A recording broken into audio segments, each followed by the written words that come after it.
नमस्कार मेरे प्यारे साथियों, कैसे हैं आप सब। आशा करता हूं आप सभी स्वस्थ और प्रसन्न होंगे तथा लगातार सीख रहे होंगे। मैं Prem, assistant professor PSMPG college geography department Kannauj आपका स्वागत करता हूं अपने YouTube channel @learn geography with Prem में।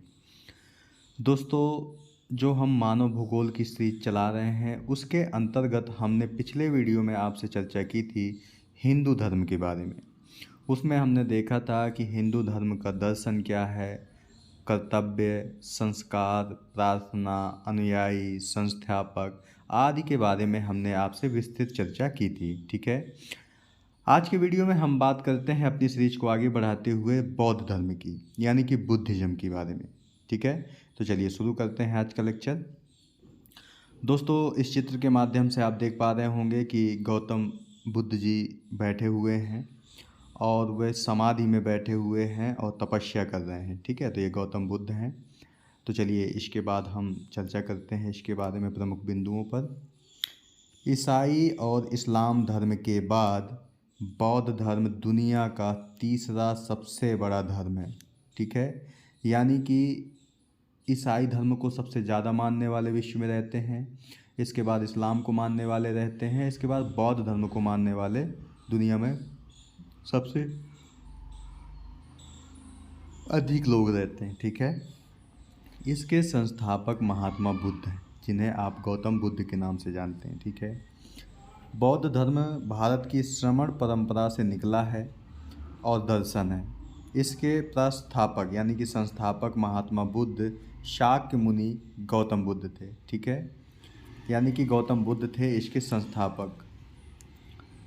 वे 563 ईसा पूर्व से, यानी कि 563 ईसा पूर्व में उनका जन्म हुआ था और 483 ईसा पूर्व तक वे जिंदा रहे, यानी कि 563 से लेकर के 483 तक वे जीवित रहे, यानी कि 80 वर्ष तक। ईसाई और इस्लाम धर्म से पहले बौद्ध धर्म की उत्पत्ति हुई थी। दोनों धर्म के बाद ये दुनिया का तीसरा बड़ा सबसे बड़ा धर्म। ठीक है, सबसे प्राचीन धर्म कौन सा है, तो सनातन धर्म है। इसके बाद बौद्ध धर्म आया था। ठीक है, इस धर्म को मानने वाले जो लोग हैं वे ज़्यादातर चीन, Japan, Korea, Thailand, Cambodia, Sri Lanka, Nepal, Bhutan और भारत जैसे आदि कई देशों में रहते हैं। ठीक है, दोस्तों, इस चित्र के माध्यम से आप देख पा रहे होंगे कि जो गौतम बुद्ध जी का जन्म हुआ था वो भारत में हुआ था। ठीक है, भारत से ही जो बौद्ध धर्म है वह विश्व के अलग अलग भागों में फैला है। अफ़गानिस्तान, चाइना, ठीक है, श्रीलंका भी गया यहीं से लाओस, ठीक है, श्रीलंका से थाईलैंड भी गया, चाइना से होते हुए जापान, ये आपका जापान है, फिर कोरिया, ठीक है, आदि देशों में ये गया है, यानी कि उत्तर पूर्वी देशों में भी गया है। तो इस चित्र के माध्यम से आप समझ सकते हैं कि जो बौद्ध धर्म को मानने वाले हैं वो लोग कहाँ कहाँ पर रहते हैं। ठीक है, यानी कि इंडोनेशिया तक आप देख रहे हैं कि मलेशिया से होते हुए इंडोनेशिया तक मानने वाले रहते हैं। चलिए हम अब बात कर लेते हैं इसके कुछ प्रमुख बिंदुओं के बारे में। बौद्ध धर्म के संस्थापक थे गौतम बुद्ध। इन्हें ज्योतिपुंज के नाम से जाने जाते हैं। ठीक है, दोस्तों, एशिया का प्रकाश स्तंभ यानी कि लाइट ऑफ एशिया किसे कहते हैं, तो गौतम बुद्ध जी को ही कहते हैं, यानी कि ज्योतिपुंज के नाम से इन्हें जाना जाता है। गौतम बुद्ध का जन्म 563 ईसा पूर्व के बीच शाक्य गणराज्य के तत्कालीन राजधानी कपिलवस्तु के निकट लुम्बिनी, नेपाल में हुआ था। ठीक है, नेपाल आपको पता है कि पहले वो भारत का ही पार्ट था, तो आपको कई सारी चीज़ें पता चली कि जन्म कब हुआ, तो 583 में हुआ था। किस कुल या गणराज्य में हुआ, तो शाक्य कुल में हुआ था। ठीक है, और उसकी राजधानी इस समय क्या थी, कपिलवस्तु थी। ठीक है, और कपिलवस्तु के पास ही एक लुम्बिनी नामक स्थान पड़ता है जो कि नेपाल में है। तो यहाँ पर आपके गौतम बुद्ध जी का जन्म हुआ था। इनके पिता का नाम शुद्धोधन था, जो कि शाक्य गढ़ के मुखिया थे, यानी कि राजा थे उस समय शुद्धोधन। सिद्धार्थ, दोस्तों, जो गौतम बुद्ध थे उनके बचपन का नाम सिद्धार्थ था, ये आपको याद रखना है। सिद्धार्थ के जन्म के 7 दिन बाद ही उनकी माँ माया देवी का देहांत हो गया। यानी उनके पिता का नाम शुद्धोधन था और माता का नाम माया देवी था। ठीक है।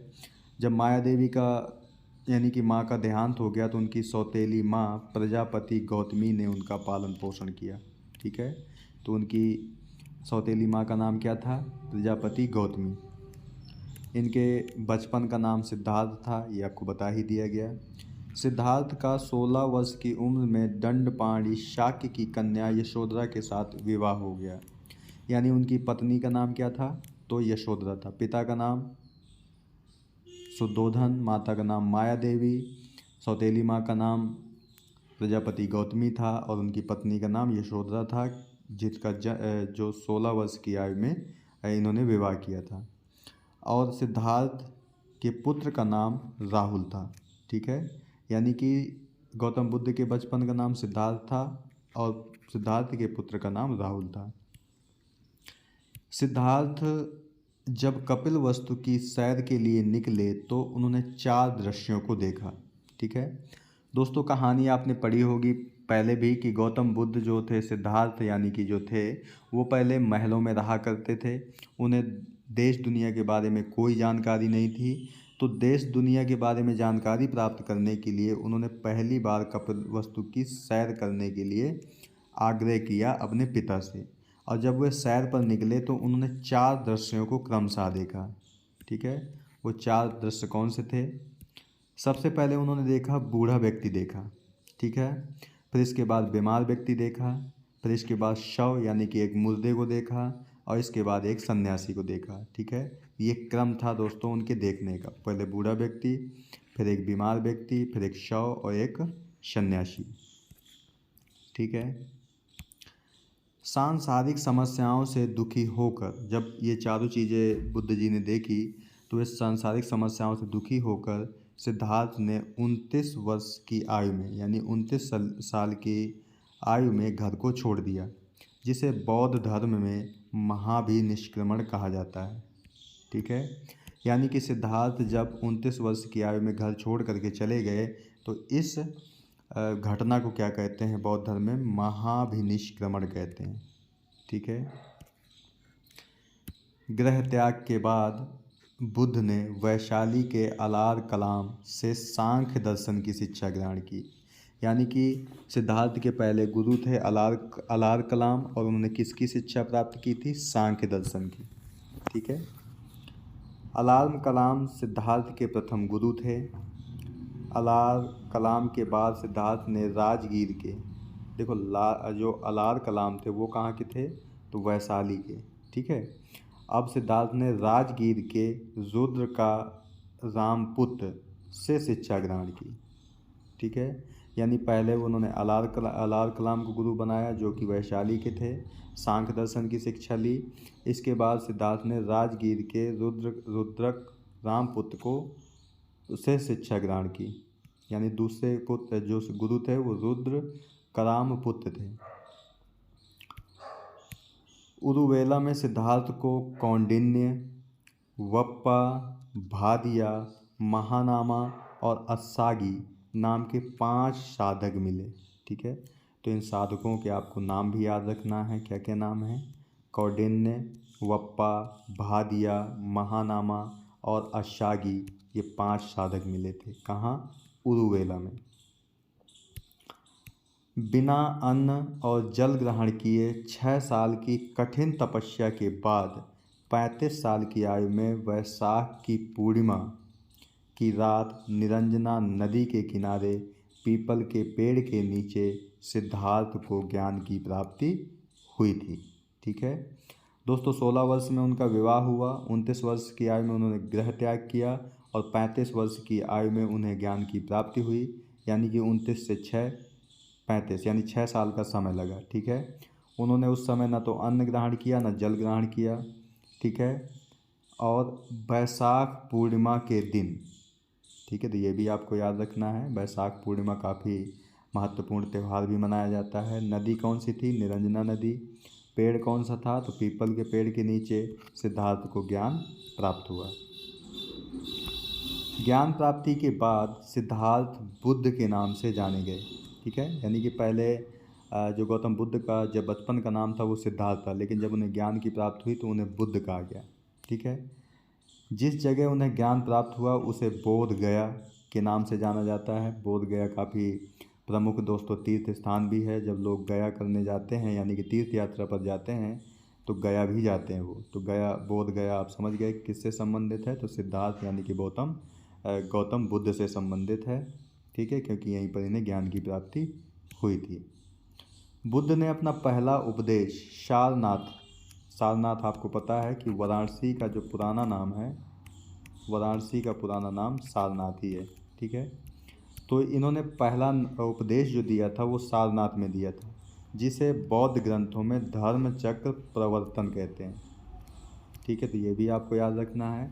जब उन्होंने 29 वर्ष की आयु में घर छोड़ा तो उसे महाभिनिष्क्रमण कहते हैं, और जब उन्होंने सारनाथ में प्रथम उपदेश दिया तो उसे क्या कहते हैं, धर्म चक्र प्रवर्तन कहते हैं। ठीक है, बुद्ध ने अपने उपदेश कौशल, कौशाम्बी, वैशाली राज्य में पाली भाषा में दिए थे। दोस्तों ये भाषा भी आपको याद रखनी है कि पाली भाषा में उन्होंने सबसे ज़्यादा अपने विचार दिए, उपदेश दिए, कौशल, कौशाम्बी और वैशाली में। बुद्ध ने अपने सर्वाधिक उपदेश कौशल देश की राजधानी श्रावस्ती में दिए हैं। ठीक है, उस समय जो दोस्तों 16 महाजनपद थे, आपने हिस्ट्री में भी पढ़ा होगा, उसमें से एक देश था कौशल देश जिसकी राजधानी थी श्रावस्ती। तो सबसे ज़्यादा उपदेश बुद्ध ने यहीं पर दिए। इनके जो अनुयायी शासक थे यानी कि ऐसे शासक जो बौद्ध धर्म मानते थे वे कौन से थे, बिंबसार था, प्रसेनजित था और उदयन था। ठीक है, बिंबसार, प्रसेनजित और उदयन बौद्ध धर्म को मानने वाले ही थे। बुद्ध की मृत्यु 80 साल की उम्र में कुशीनारा में चंद द्वारा अर्पित भोजन करने के बाद हो गई, जिसे बौद्ध धर्म में महापरिनिर्वाण कहते हैं। ठीक है, तो ये आपको याद रखना है कि जब उन्होंने घर त्याग दिया तो महाभिनिष्क्रमण कहते हैं, जब उन्होंने पहला उपदेश दिया तो धर्म चक्र प्रवर्तन कहते हैं, और जब उनकी मृत्यु हुई तो उसे महापरिनिर्वाण कहते हैं। ठीक है, कितने वर्ष की उम्र में, 80 साल में। कहाँ पर, तो कुशीनगर में। किसके द्वारा भोजन दिए जाने पर, चुंद द्वारा। ठीक है, मल्लों ने बेहद सम्मानपूर्वक बुद्ध का अंत्येष्टि संस्कार किया यानी कि अंतिम संस्कार किया। एक अनुश्रुति के अनुसार मृत्यु के बाद बुद्ध के शरीर के अवशेषों को 8 भागों में बांटकर उन पर 8 स्तूपों का निर्माण कराया गया। ठीक है, यानी कि जब उनकी मृत्यु हुई तो उनकी जो अस्थियां थीं उन्हें 8 भागों में बांटा गया और 8 स्तूपों का निर्माण कराया गया। जैसे नाम सुना होगा आपने दोस्तों, सांची का स्तूप। ठीक है, तो बुद्ध से संबंधित है। बुद्ध के जन्म और मृत्यु की तिथियों को चीनी परंपरा के कैंटोन अभिलेख के आधार पर निश्चित किया गया है। ठीक है, चीनी परंपरा का एक अभिलेख है जिसका नाम है कैंटोन अभिलेख, और इसी के आधार पर बुद्ध धर्म की जन्म और मृत्यु की तिथियां निर्धारित की गई हैं। बौद्ध धर्म के बारे में हमें विशद ज्ञान पाली त्रिपिटक से मिलता है। ठीक है, आपको पता है कि बौद्ध धर्म ने सबसे ज़्यादा या गौतम बुद्ध ने सबसे ज़्यादा उपयोग जो उपदेश दिए थे वो पाली भाषा में ही दिए थे, तो त्रिपिटक से ही इसके बारे में विशद ज्ञान प्राप्त होता है हमें। बौद्ध धर्म अनिश्वरवादी है, इसमें आत्मा की परिकल्पना भी नहीं है। ठीक है, यानी कि जो बौद्ध धर्म है वो ईश्वर को नहीं मानता है और यहाँ तक कि वो आत्मा को भी नहीं मानता है। लेकिन बुद्ध धर्म में पुनर्जन्म की मान्यता है। दोस्तों बौद्ध धर्म ईश्वर को नहीं मानता है, ना आत्मा को मानता है, लेकिन पुनर्जन्म को मानता है। ठीक है, तृष्णा को क्षीण हो जाने की अवस्था को ही निर्माण कहा जाता है, यानी कि तृष्णा का मतलब होता है दोस्तों इच्छा। बुद्ध जी ने कहा है कि जब व्यक्ति की इच्छाएं समाप्त हो जाती हैं तो वही निर्वाण है, यानी कि वही मोक्ष प्राप्त करना है। बुद्ध के जो अनुयायी हैं वो 2 भागों में विभाजित हैं। कौन कौन से, भिक्षुक, बौद्ध धर्म के प्रचार के लिए जिन लोगों ने संन्यास होता है दोस्तों, संन्यास लिया उन्हें भिक्षुक कहा गया। यानी कि बौद्ध धर्म के जो लोग हैं वो 2 भागों में विभाजित हैं, एक तो है भिक्षुक और दूसरा है उपासक। ठीक है, भिक्षुक और उपासक। तो जो लोग बौद्ध धर्म के प्रचार प्रसार के लिए इधर उधर घूमते रहते हैं, वो भिक्षुक कहलाते हैं। उपासक का मतलब है कि जो गृहस्थ जीवन व्यतीत करते हुए बौद्ध धर्म अपनाने वाले होते हैं, वो उपासक कहलाते हैं। यानी कि गृहस्थ जीवन बिताओ, पढ़ाई पढ़ जैसे कि स्टडी करना, शादी होना, यानी घर बसाना, गृहस्थ जीवन बिताना, लेकिन बौद्ध धर्म को मानना, तो ये उपासक होते हैं। और इनकी आयु जो है न्यूनतम वो 15 साल है। ठीक है, तो ये उपासक हैं और जो इधर उधर घूमते रहते हैं वो भिक्षुक हैं। बौद्ध संघ में प्रविष्ट होने को उपसंपदा कहा जाता है। ठीक है, यानी कि अगर बौद्ध धर्म आपको स्वीकार करना है तो उसके लिए जो प्रक्रिया होती है उसे उपसंपदा कहा जाता है। प्रविष्ट बौद्ध धर्म के 3 रत्न हैं, त्रिरत्न हैं। बौद्ध धर्म के त्रिरत्न कौन से हैं? बुद्ध, धम्म, संघ। बुद्ध, धम्म, संघ, ये त्रिरत्न हैं। जो चतुर्थ बौद्ध संगीति के बाद बौद्ध धर्म 2 भागों में विभाजित हो गया। ठीक है, ये दोस्तों 4 संगतियाँ हुई हैं। ठीक है, और जो इसमें जो अंतिम संगति थी यानी कि चौथी थी, उसके बाद बौद्ध धर्म 2 भागों में विभाजित हो गया। अनुयायी उनके 2 भागों में विभाजित हैं, भिक्षुक और उपासक। लेकिन बौद्ध धर्म ही 2 भागों में विभाजित हो गया। कौन कौन से? हीनयान और महायान शाखा में विभाजित हो गया। धार्मिक जुलूस सबसे पहले बौद्ध धर्म में ही निकाला गया था, यानी कि जो धार्मिक जुलूस निकालने की परंपरा की शुरुआत हुई वो बौद्ध धर्म से ही हुई थी। बौद्ध धर्म का सबसे पवित्र त्यौहार बैसाख पूर्णिमा है। आपको पता है कि बैसाख पूर्णिमा के दिन ही गौतम बुद्ध जी को ज्ञान की प्राप्ति हुई थी। ठीक है दोस्तों, दोस्तों बैसाख पूर्णिमा के दिन ही गौतम बुद्ध जी का जन्म हुआ था, इसलिए सबसे महत्वपूर्ण त्यौहार है, जिसे बुद्ध पूर्णिमा के नाम से भी जाना जाता है। यानी कि इसे बैसाख पूर्णिमा भी कह सकते हैं, बुद्ध पूर्णिमा भी कहते हैं।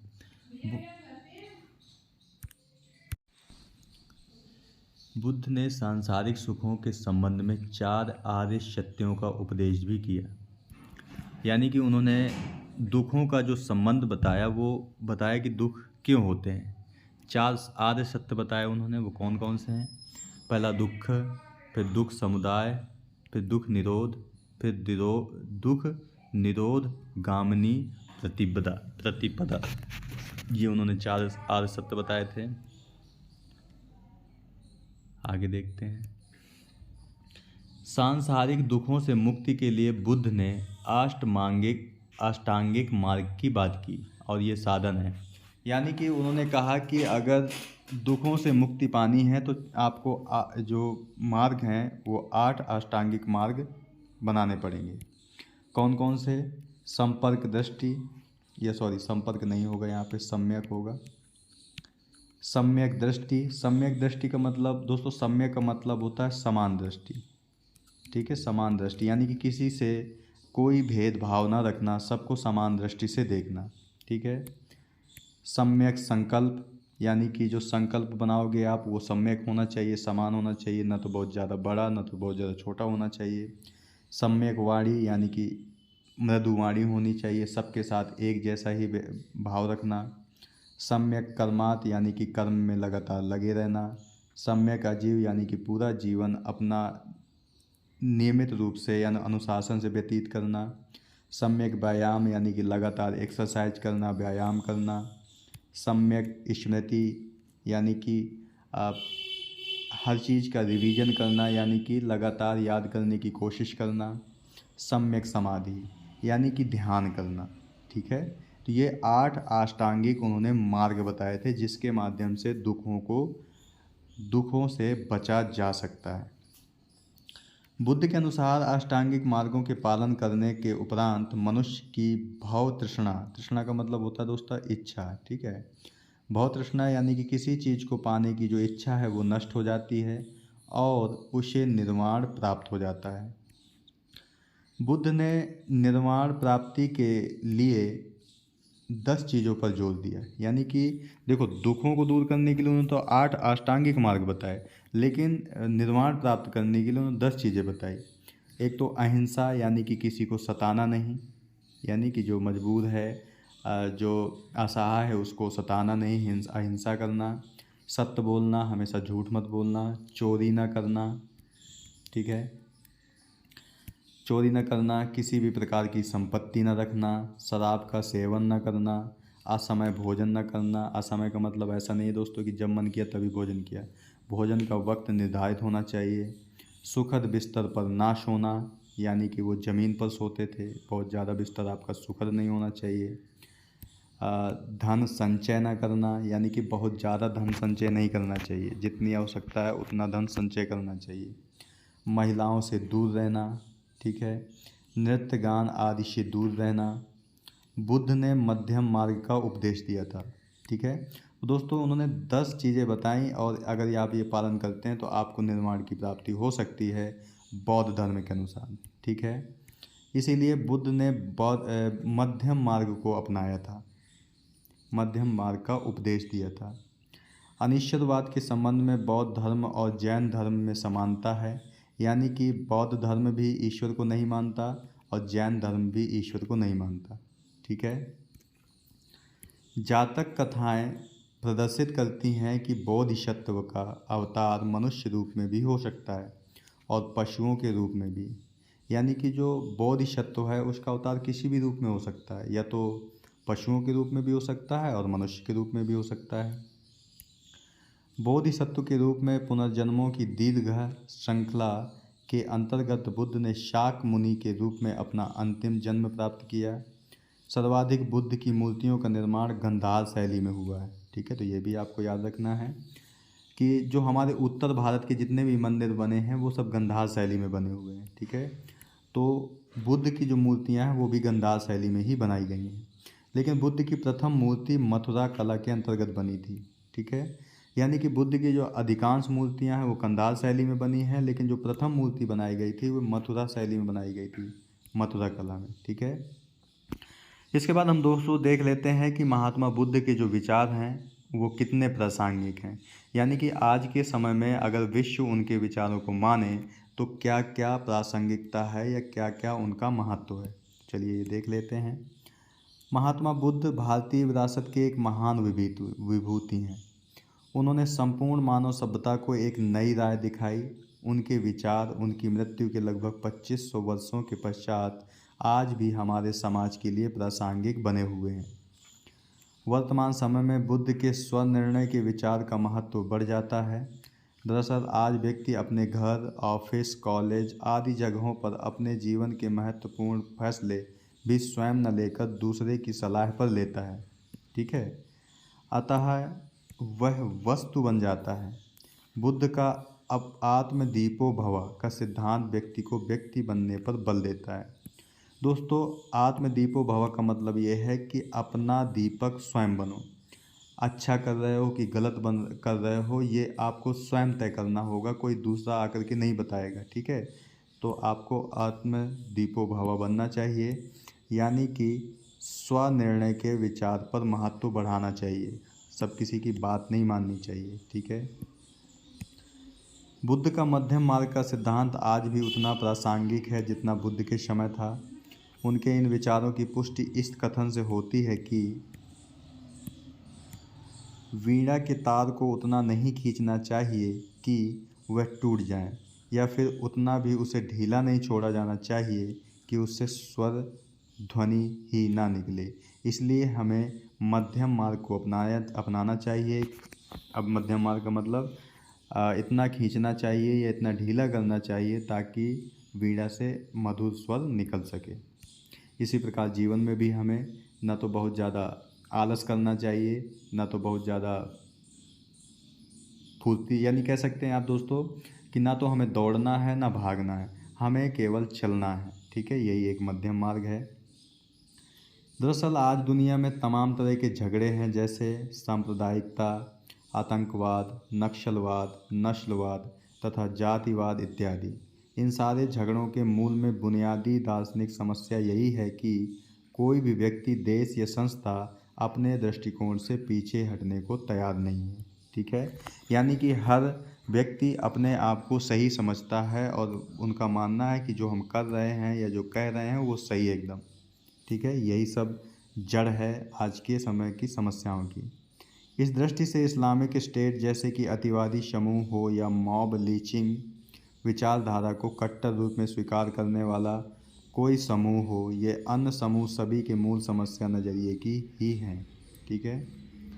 महात्मा बुद्ध के मध्यम मार्ग के सिद्धांत को स्वीकार करते ही हमारा नैतिक दृष्टिकोण बेहतर हो जाता है। हम ये मानने लगते हैं कि कोई भी चीज़ का अति होना घातक है, यानी कि कोई भी चीज़ यदि हमारे पास बहुत ज़्यादा है तो वो घातक है। ठीक है। यह विचार हमें विभिन्न दृष्टिकोणों के मेल मिलाप तथा आम सहमति प्राप्त करने की ओर ले जाता है। ठीक है। यानी कहने का मतलब है कि दोस्तों कि कोई भी यहाँ पर परफेक्ट नहीं है, सब में कुछ ना कुछ कमियां हैं और हमें अगर खुश रहना है जीवन में तो हमें कुछ कमियों के साथ ही स्वीकार करना पड़ेगा, चाहे वो खुद को हो या दूसरे को हो, तभी आप खुशी सुखी समाज की कल्पना कर सकते हैं। महात्मा बुद्ध का यह विचार है कि दुखों का मूल कारण इच्छाएं हैं। आज के उपभोक्तावादी समाज के लिए प्रासंगिक प्रतीत होता है। ठीक है। आज के समय में आपको पता है कि सबके पास स्मार्टफोन है, विभिन्न सारी चीज़ें देखी जाती हैं स्मार्टफोन पर, तो हमारी इच्छाएं लगातार बढ़ती जाती हैं और जब इच्छाएं पूरी नहीं होती तो हमें उसका दुख होता है। इसीलिए उन्होंने दुख का मूल कारण इच्छाओं को ही बताया। दरअसल प्रत्येक इच्छाओं की संतुष्टि के लिए प्राकृतिक या सामाजिक संसाधनों की आवश्यकता पड़ती है। ऐसे में अगर सभी व्यक्तियों के भीतर इच्छाओं की प्रबलता बढ़ जाए तो प्राकृतिक संसाधन नष्ट होने लगेंगे, साथ ही सामाजिक संबंधों में तनाव उत्पन्न होगा। ऐसे में अपनी इच्छाओं को नियंत्रित करना समाज और नैतिकता के लिए अनिवार्य हो जाता है। इस बात की पुष्टि हाल ही में अर्थ ओवरशूट डे, दोस्तों अर्थ ओवरशूट डे जो होता है वह पृथ्वी एक साल में कितना संसाधन बना पा रही है और हम कितना संसाधन उपयोग कर पा रहे हैं, इसका लेखा जोखा है अर्थ ओवरशूट डे। इसी की रिपोर्ट से होती है, जिससे यह पता चलता है कि जो संसाधन वर्ष भर चलना चाहिए था वह अब 8 माह में ही समाप्त हो गया है। ठीक है। यानी कि पृथ्वी एक साल में जितना संसाधन बनाती है, ठीक है, यानी कि प्रकृति एक साल में जितना संसाधन बनाती है मानव 8 महीने में ही उसे समाप्त कर देता है। ठीक है। तो यानी कि हमारी डिमांड बढ़ती जा रही है और पूर्ति संसाधनों की लगातार कम होती जा रही है। ठीक है दोस्तों। तो दोस्तों ये रहा आज का लेक्चर, जिसमें हमने आज आपसे बौद्ध धर्म के बारे में बात की, बौद्ध धर्म के प्रमुख बिंदुओं को देखा, साथ ही वर्तमान समय में बौद्ध धर्म के जो विचार हैं उनकी प्रासंगिकता क्या है इसे भी हमने देखा। ठीक है। इस वीडियो का जो PDF है दोस्तों, वीडियो के डिस्क्रिप्शन बॉक्स में उसका लिंक दे दिया जाएगा और पहले कमेंट में भी उसका लिंक मिल जाएगा PDF का, जहाँ से डाउनलोड करके आराम से आप पढ़ सकते हैं। तो मिलते हैं आपसे नेक्स्ट वीडियो में एक नए टॉपिक के साथ। तब तक के लिए नमस्कार। आप प्रसन्न रहिए, खुश रहिए, मुस्कुराते रहिए और सीखते रहिए, कभी अपने लिए तो कभी अपनों के लिए। धन्यवाद। जय हिंद दोस्तों।